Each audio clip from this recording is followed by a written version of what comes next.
ఆయన పట్ల పుత్రభావం కలగాలి.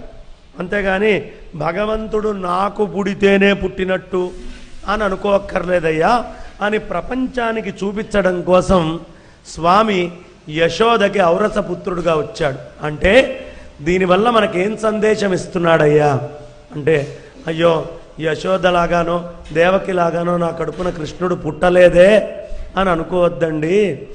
కృష్ణుణ్ణి పుత్రభావం మీకు కలిగితే ఆయన పుత్రుడిలాగా మీకు ఇవ్వాల్సినటువంటి అన్ని ఆనందాలని ఇస్తాడు. ఇదే యశోదను చూసి అందరూ నేర్చుకోవాల్సినటువంటి అంశము. అదేవిధంగా ఇక సాంసారికమైన జనులకు గనక ఈ వాత్సల్య భక్తి కలిగితే ఆ వాత్సల్య రసముతో వాళ్ళు మళ్ళీ వంచితులే అవుతారు. అంత పరమాత్మ పట్ల మీకు వాత్సల్యం కలిగినా మీరు వంచితులు అవుతారు. ఇక సామాన్యమైనటువంటి సంసారంలో వాత్సల్యం వస్తే వంచితులుగా ఎక్కడికి పోతారయ్యా? కాస్త వయస్సు వచ్చేటప్పటికి కొడుకులు తల్లిదండ్రుల మాట వినరు, ఎవరి మాట వినరు, ఎవరిని పట్టించుకోరు. ఈ విషయాన్ని కృష్ణయ్యంతటి వాడే యశోద విషయంలో చూపించడం జరిగింది. దేవకి విషయంలో కూడా ఆయన చూపించాడు.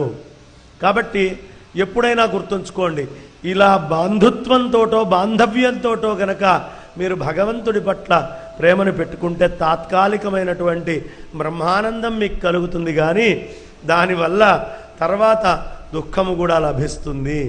ఇది వాత్సల్యాలకు అతీతమైన నిర్గుణ నిరాకార సచ్చిదానంద ఘన చిదానంద పరబ్రహ్మముతో ప్రేమని ఏర్పరచుకోవడానికి మనం ఎవరైనా ఆ కృష్ణయ్యతోటైనా వాత్సల్యం చూపించుకోవాలి. కానీ ఇదే శాశ్వతము, ఈ విధమైన ప్రేమే ఎప్పటికీ ఉంటుంది అని ఎవరి విషయంలో అనుకోవద్దు అనేటటువంటి సందేశాన్ని ఆ స్వామి మనందరికీ కూడా ఇస్తూ ఉన్నారు.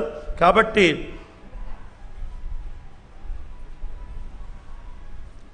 యశోదానందుల్లో అత్యంత గాఢంగా ఉండేవాళ్ళు ఎవరయ్యా అన్నారు. పూర్వజన్మలో వాళ్ళకు ఒక ఆశీర్వాదం ఉంది, సహజంగానే వాళ్ళకు ఆ భావం కలిగింది. శ్రీకృష్ణుడి యొక్క చతుర్భుజ రూపాన్ని ఈ నందుడు కానీ యశోద కానీ చూడలేదు. వాళ్ళకెప్పుడు స్వామి యొక్క చతుర్భుజాలు కనిపించలే. వసుదేవ ఐక్షత, వసుదేవుడు చూశాడు, కానీ ఎప్పుడు కూడా నందుడు కానీ యశోద కానీ ఈ చతుర్భుజాలతో ఉన్నటువంటి రూపాన్ని చూడలేదయ్యా. ఏదైనా చూసినా దాని మీద వాళ్ళ ప్రభావం పడలేదు. ఒక్కొక్కప్పుడు ఐశ్వర్య దర్శనం కూడా స్నేహము ప్రేమ అనేటటువంటి దానికి ఒక గాఢమైన అడ్డంకి అవుతుందండి.